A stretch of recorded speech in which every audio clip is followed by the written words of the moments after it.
I fully expect, and maybe it doesn't work out that way, but it would have been a first for me, that all of this interest rate situations that are really pressing in everything, they're pressing mortgage rates, they're really pressing the multifamily industry, commercial real estate industry, margin debt, anything that you borrow on, okay? Banks are 8.5% prime.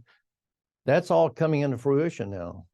And when that's happening all together, it sets up a situation where nothing happens for a long time and people think, well, I think it's going to be okay and everything. And then all of a sudden, everybody gets squeezed at the same time and everybody's looking for liquidity. And when you're looking for liquidity, one of the easiest place to get it, and you know this, Anthony, is the stock market, because you can sell it today and get cash.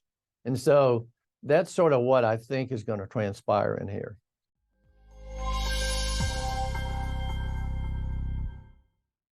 On today's episode of the WTFinance podcast, I have the pleasure of welcoming back one of our most popular guests, Ted Oakley, who's managing partner and founder of Oxbow Advisors. So, Ted, it's wonderful to have you back on. Thanks for coming.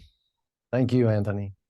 No problem. I'm really looking forward to our conversation. I guess since we last spoke, I think it was close to sort of the height of the banking crisis, and when there was a lot of concern. But I guess since then, if we look at overall market performance, things have gone up quite a lot. There's maybe a bit more positivity about what's happening in the world. So I guess from your perspective, what are you currently seeing from an economic perspective, and what are your thoughts about what we've seen maybe over the past 3 or 4 months? Anthony, this really reminds me of the year 2000, where we had a sell-off in the NASDAQ pretty hard into the spring and summer. And then it rallied back. And if you caught that rally, the next 3 or 4 months went on up, and you caught a high, when we got into the fall. And then, of course, it rolled over in 01. We just kept on going down. It reminds me of that, actually. It's where people, we never cleared a new high in this whole cycle. The high was still January 21. And so everybody's talking about a new bull market. I'm like, well, you haven't cleared the old high yet. So you're certainly not in a new one. But I think that's what's caught people off guard. A lot of speculative money is still in the market. It's surprisingly enough, you'd think after 2022 wouldn't be there, but it's still there. And that's why you've gotten these big 10 stocks driving, the 10 stocks that are driving the S&P. Now, by the way, I think they've topped, but that's what was happening in that 4 or 5 month period. And if you look at it, I told somebody this morning, I said, look, 2 years ago to the day, the S&P and the Dow Jones Industrial Average were exactly the same price they are today, 2 years ago. In other words, you go nowhere. And if you look at it, the 3-month Treasury bill then was 0.0004. In other words, it was four basis points. Now it's 555.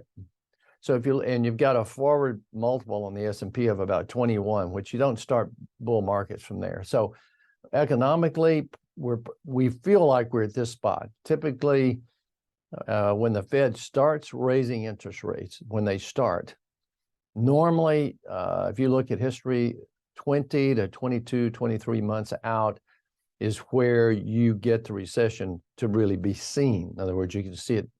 Everybody knows it's a recession. I think that's where we are. If you look at it and look at where we are, we're probably, 18 to 20 months. I think we're right there, where you're going to be seeing that show up.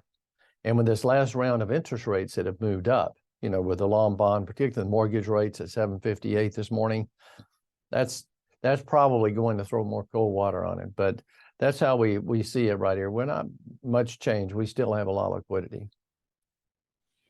Yeah, and as you said, it's if we compare the economy 2 years ago, a lot has changed compared to, as you said, not just from the bond yields, other factors as well. Yet the market still has remained the same. Well, 2 years ago, if you'd said, okay, hey, look, we're going to raise interest rates by 5.5 points, and the market's going to be, the earnings are not going to really come around, so you're going to be selling at the same price, but 21 times now, I think people would have said, well, that's too expensive. That market's probably has to come down some. And what's happened in this last 4 or 5 month period, I keep saying this because we have all these speculative juices and people in the marketplace, 1 day options, all that sort of thing. And Normally in a bear market, you have to go low enough to wipe those people out. I've seen it time and time and time. I could take you back to the early 80s when they got wiped out. They were all trading oil stocks. They were all over the place, trading these little bitty oil stocks. Everybody was doing it all over the nation. Take you back to the late 90s and when people started, hey, I'm day trading now, quit my job. All of that goes by the wayside. And that's where we are right now with these people taking small amounts of money and speculating with it. And you have to basically have to wipe them out. And then you get back to a low and start the thing like it should be, based on valuations. Yeah, it does seem like sentiment's is swaying quite a lot. As you said, those maybe speculative investors were probably quite negative at the end of last year, start of this year, but then they've had a bit of euphoria over the past 6 months. So I guess from what you're saying, you expect maybe it's potentially peaked, and then from there it's going to go back down. Anthony, I'll give you some really good, really anecdotal evidence here, just to give you an idea. And we work with people all over the United States and foreign too. And I've had a number of them talk on the side, just say, hey, my son or daughter is doing one-day options. They're trading options on those top 10, that sort of thing. They really got caught up in NVIDIA and Tesla and all that sort of stuff. And for a while there, they get really about a 2-month period. They were saying, they were just talking about how much money they made, how much money they made. In the last 3 weeks, I've heard from nobody, because all of those stocks are, we think most of those peaked about 3 weeks ago. And I really feel like they'll certainly underperform going through the rest of the year. Yeah, I agree. So if we go maybe more to the Fed and what they've been doing, we've mentioned before that they've raised interest rates at a very fast rate. And it looks like there's always this thought that they're going to pivot, or they're going to stop raising, and then we get some inflation data and then or employment data, and then it's like, they're going to continue to raise. So from your perspective, I guess what are you thinking is going the Fed are thinking, and then what are your thoughts on inflation and maybe the trajectory that we've seen this year? There's a lot of deflationary forces working right now, and we're starting to see some of them come into play. I think one of the problems is that housing, particularly apartments, comes in late. In other words, they were able to raise those rents really a lot over the last 12 months, but now they're not able to raise them. Where they're used to raising rents by 4, 5, 6, 7%, they'll probably be lucky the next 2 years to raise them 1% a year. And that has to catch up in the CPI data, number one, okay? Number two, you've got this move in oil, and that's obviously throwing those numbers awry. So it's probably going to keep the Fed at a position where they say, well, we may not raise rates right here all the way. Maybe we would, maybe we wouldn't. But we're certainly not going to start lowering them. And I think people on the outside have to realize, let's just say, okay, that they can't get the inflation rate lower than 3%. I mean, use that number. And I think that's historically, that's an average number. Then if you look at the spread on the bonds, the 10-year is usually going to be somewhere around 1 3/4 higher than that. So you're still at a 4.5, 4 3/4 10-year, see? So even when you go back to a normal curve is what I'm saying. And so, because you have to have something built in if you're going to own something 10 years above the inflation rate. And I think that's what people probably are missing. That's why we kept a lot of money. Remember, very high percentage of money that we've kept, less than a year maturity. So we'll see how it plays out. I never believed the Federal Reserve. So, since Volcker, I've never believed any of them. But maybe this time the chairman is really serious about making this happen. I guess we'll just have to wait and see what happens with him. Yeah, and you mentioned there sort of deflationary trends. Is that because you think that there's going to be a recession moving forward as well? If you go out in the marketplace now, you'll see, Anthony, various things, not food, by the way, but other things, materials, certain things you use in certain businesses are basically coming down in price. Now, I have to remember, if China, which is really stumbling right now, they're having a lot of trouble, they're probably going to export that deflation to us, probably. If I were them, that's exactly what I would do. I would keep selling I've talked to so many people. I said, well, why don't you have it made somewhere besides China? And they have the same answer every time. I can't do it as cheap anywhere else. I can't even do it as cheap in India. So I think that's going to be working too. And that's why it's so hard here to make a call. I think people that can say, hey, inflation's coming down, inflation's going up.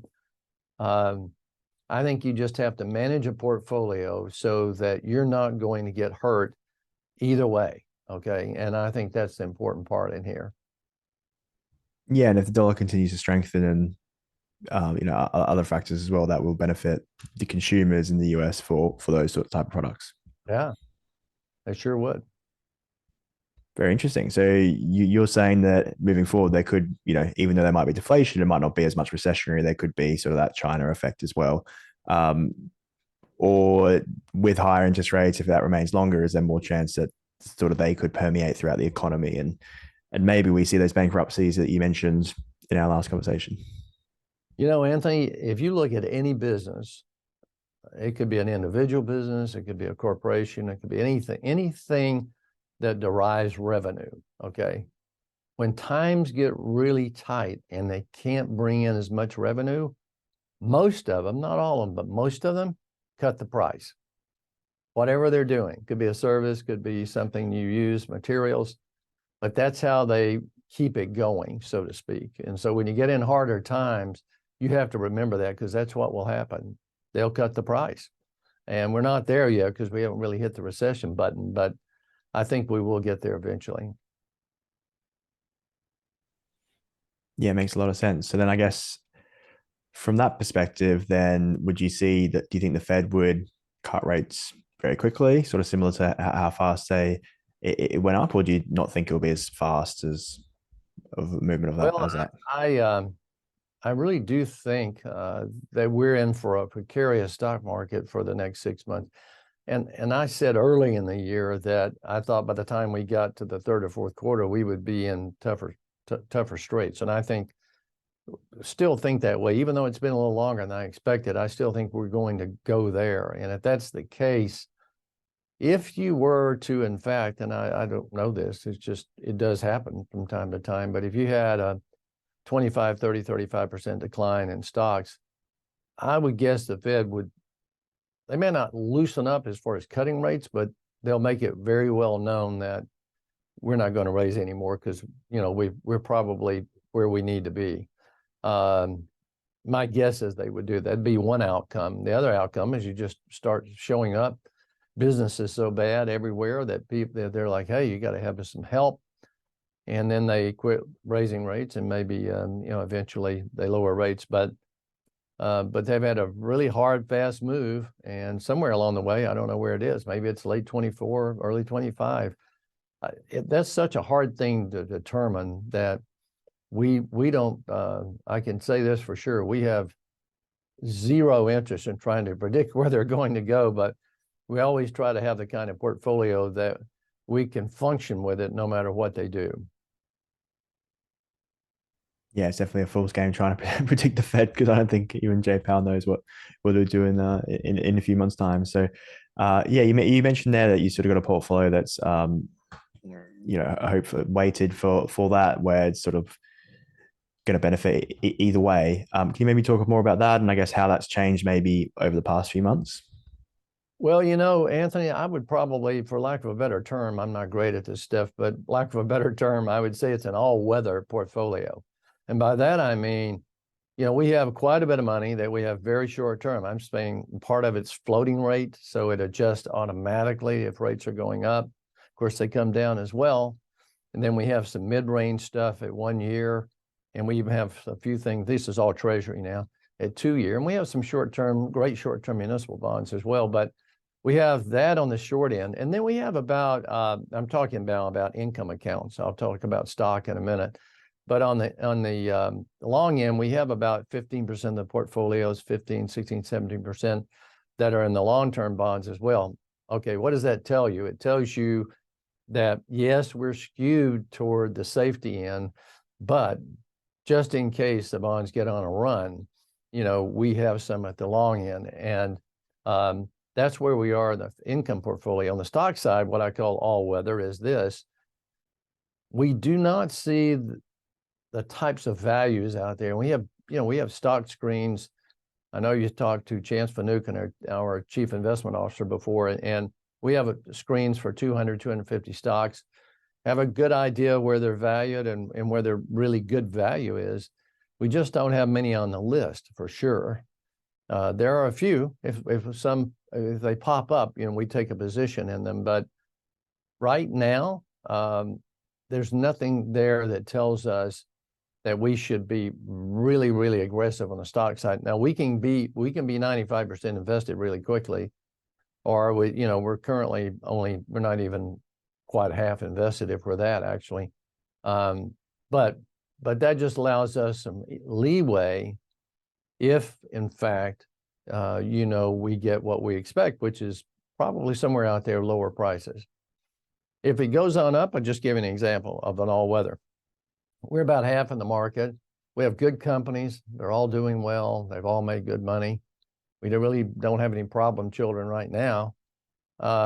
So you might say, and people say this to us this year, well, you've missed the market move this last 4 months. And I'm like, well, no, we didn't.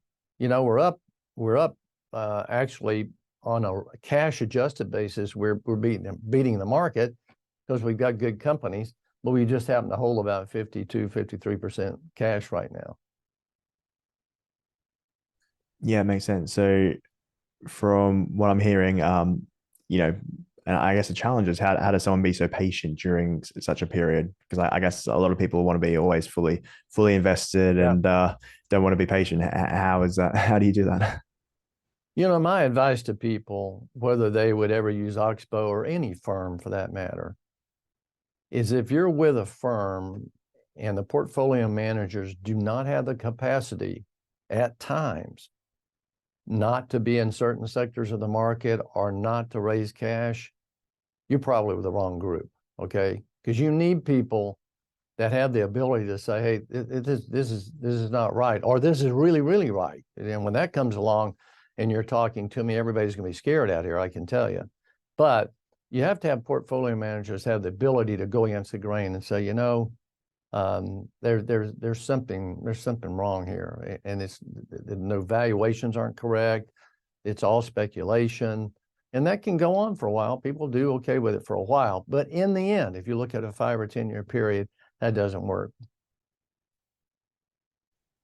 And I guess how have you built that patience yourself?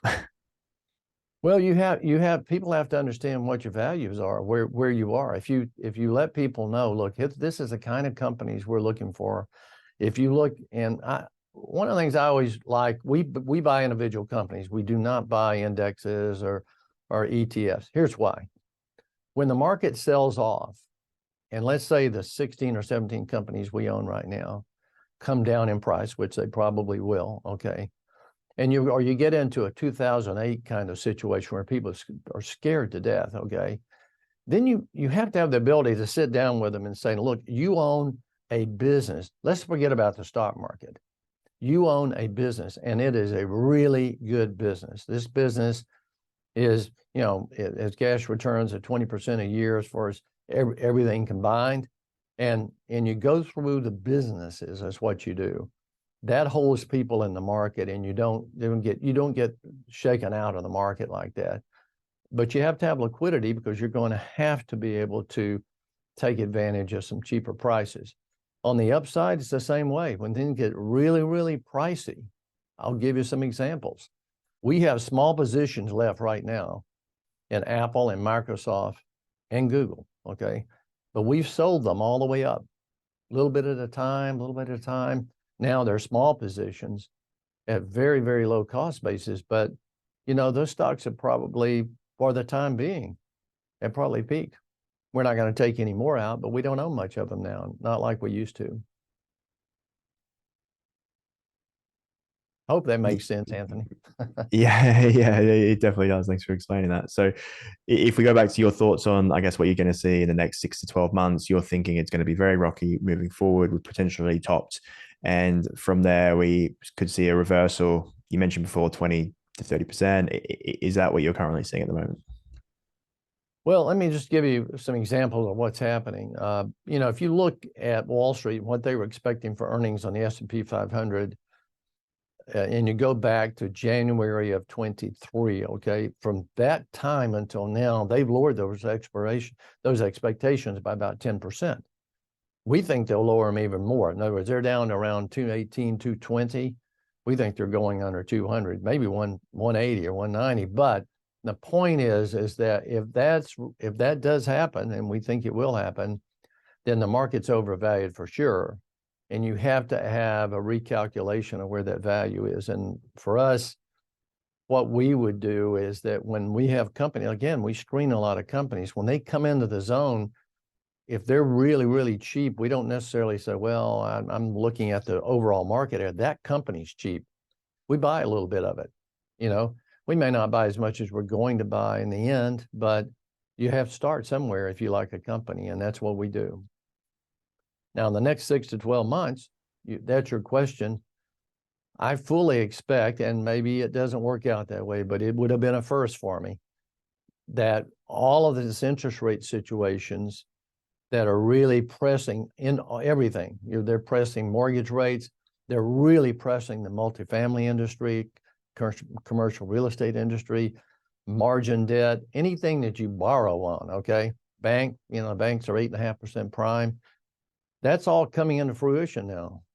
And when that's happening all together, it sets up a situation where nothing happens for a long time and people think, well, I think it's going to be okay and everything. And then all of a sudden, everybody gets squeezed at the same time and everybody's looking for liquidity. And when you're looking for liquidity, one of the easiest place to get it, and you know this, Anthony, is the stock market, because you can sell it today and get cash.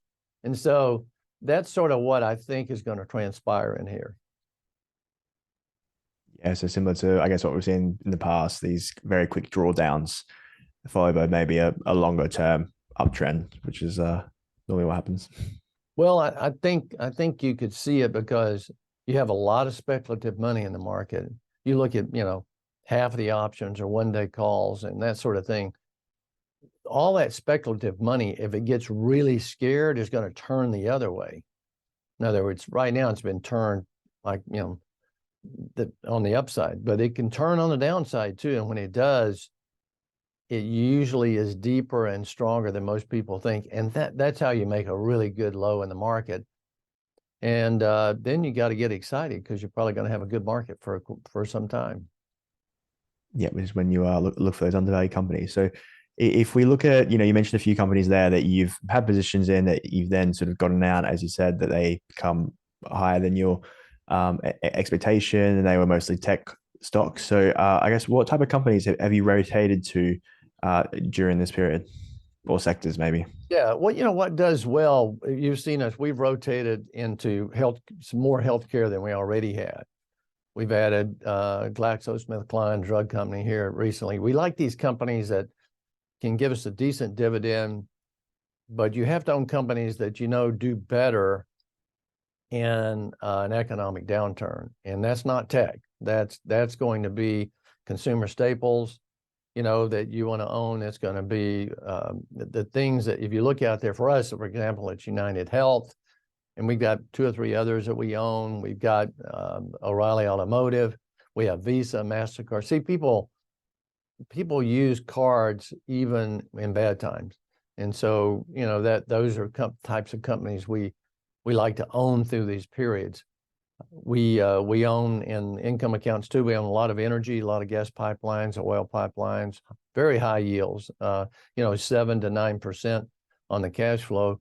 And honestly, right now, I can't find a good piece of real estate with 8 or 9% cash flow. So that works well for us. We found a number of medical REITs that we like, and there's some really great preferreds out there. The bond market set up some preferreds that you can own for, 7 or 8% on a preferred that are only taxed. They're going to be taxed like a stock, so they're 20% cap.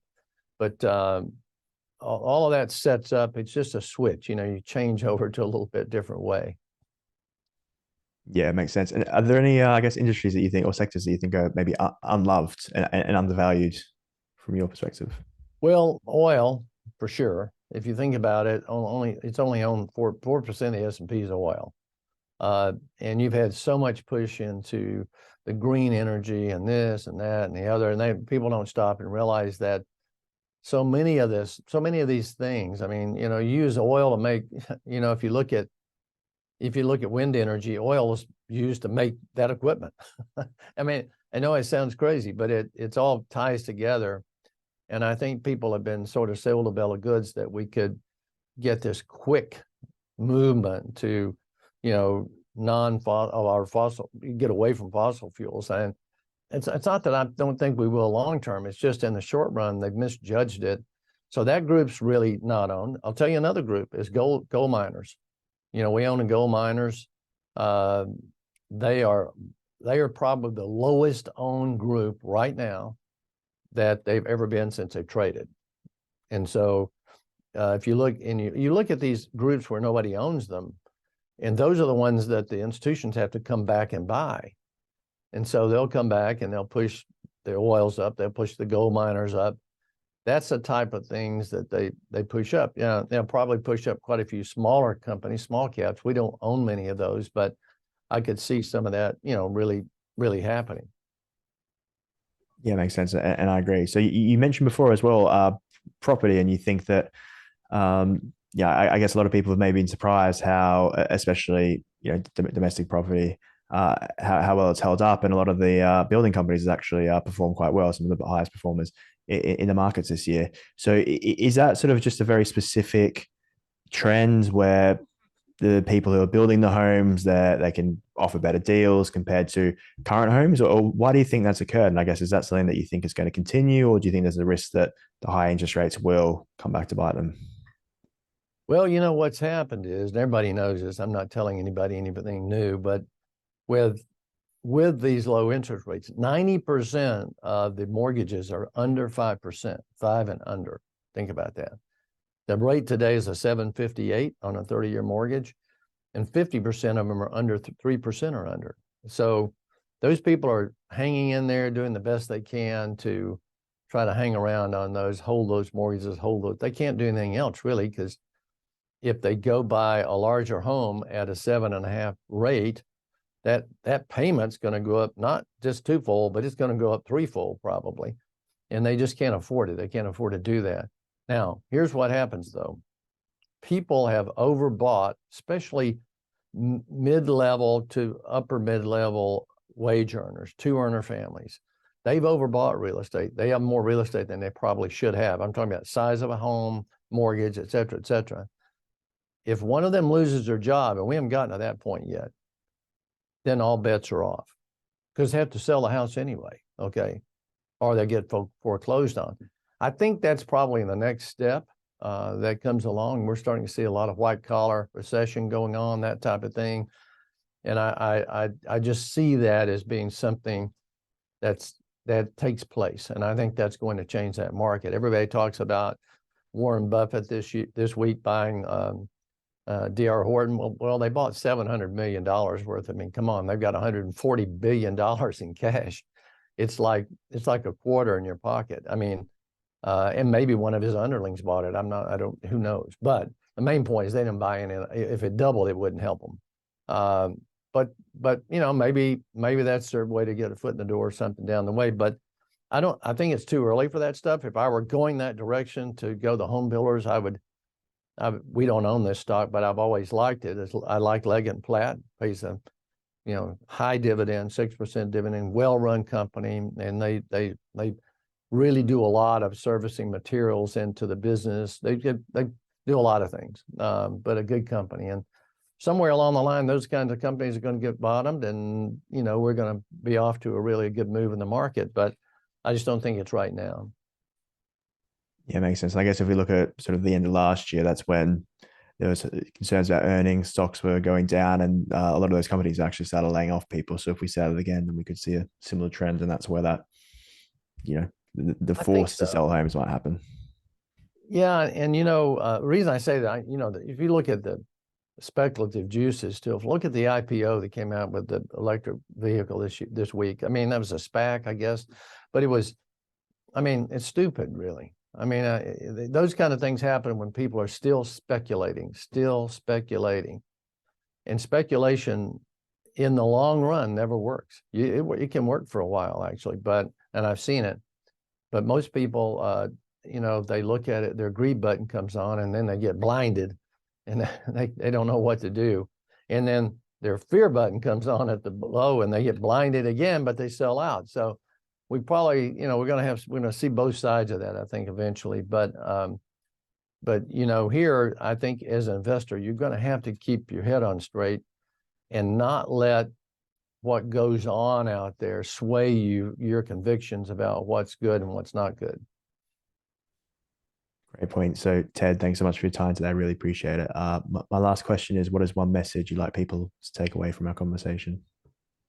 In talking with people, I always mention this to them.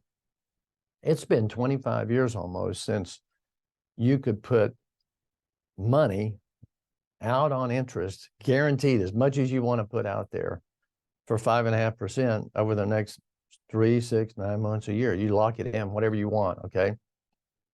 All guaranteed by the U.S. government. And the CDs are high now, everything. So why not take a good bit of your money until you can see some daylight here, okay? Why not take a good bit of your money and put it in that for the time being, earn that? I told somebody the other day, I said, look, they had $2 million. I said, you realize 2 years ago, that $2 million was making you, was only making you about maybe $5,000 interest for the whole year. I said, now that same $2 million is making you $110,000 in a year. No risk, zero, nothing. So that being the case, and with a multiple on the S&P at 21, which means that's got a cash yield, okay, of about 4.5, that tells me if I can get a better yield on that treasury at 5.5 than that 4.5, I'm going to take that. And I think people need to keep that in mind. That doesn't mean you can't own things. It just said you need to have enough liquidity so that you can weather really most anything, sleep at night, be ready to go in the next morning, keep your head on straight when everybody else is going to be going nuts. You've got liquidity, and you can say, now it's time to make some money. And that's what I would advise them. Great message. So, yep, Ted, thanks again. If anyone wanted to find more about your work, you mentioned Oxford Advisors. Is that the best place on the website, or is there anywhere else? Well, I think it's the best place. We've written a lot of books, 9 books or so. We make those available to the public. They're not long books, but they get the subject across. We've always said you need to be able to read that book within 2 hours on a flight, and I still believe that. And we've got a new book coming out here in about a month called a balanced portfolio. We think that's important too, but that the best place to go is oxbowladvisors.com. Everything's there, and we'll certainly put you on a list, newsletter. You'll see what we're thinking at the time, and we work at it all the time. It's a learning business, but I appreciate you having me, Anthony. Yeah, thanks for coming on. That's why we love it, because we're always learning and there's always new things happening. So, yeah, thanks again. You bet. Thank you. Thank you so much for listening. And if you enjoyed the episode, please subscribe and click the bell icon so you are notified when new podcasts are released. I hope you're leaving with some great value about investing, trading, and finance. See you on the next show.